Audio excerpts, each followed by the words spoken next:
এবার ঈদের ঠিক 4 দিন পরে আত্মীয় স্বজনদের বাসায় দাওয়াত খেতে একসাথে দেখা গেল শাকিব খান এবং অপু বিশ্বাসকে। সাথে ছিল তাদের সন্তান আবরাম খান জয়। প্রিয় ভিউয়ার্স, এই বিষয়ে বিস্তারিত জানতে হলে ভিডিওটি না টেনে সম্পূর্ণ দেখতে থাকুন। সম্প্রতি সামাজিক যোগাযোগ মাধ্যমগুলোতে শাকিব অপুর একসাথে ছবি ভাইরাল হয়ে গিয়েছে। এবার অপু বিশ্বাস ঈদও করেছে শাকিবের বাড়িতে শাকিবের সাথে একই সাথে। আর ঈদের পরেও তারা দুজন মিলে আত্মীয় স্বজনদের বাসা ঘোরাঘুরি করছে। শাকিব অপু দুজনেই একসাথে ঈদটা উদযাপন করছে। শাকিব অপুকে একসাথে পেয়ে অনেক খুশি তাদের সন্তান জয়। আবার এই ঈদে মুক্তি পেয়েছে শাকিবের প্রিন্স সিনেমা। সেই সিনেমা নিয়ে শাকিবের কোনো প্রচারণা দেখতে পাচ্ছি না।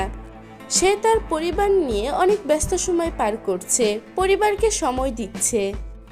তাদের পারিবারিক ছবিগুলো দিয়ে নিউজ ফিড ভরা। তাদের পারিবারিক ছবি নানা জায়গা থেকে, নানা আইডি থেকে বের হচ্ছে।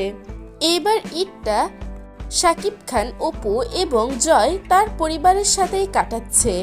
প্রিয় ভিউয়ার্স, এই বিষয়গুলো নিয়ে আপনাদের কি মন্তব্য তা জানিয়ে দিবেন আমাদের কমেন্ট বক্সে।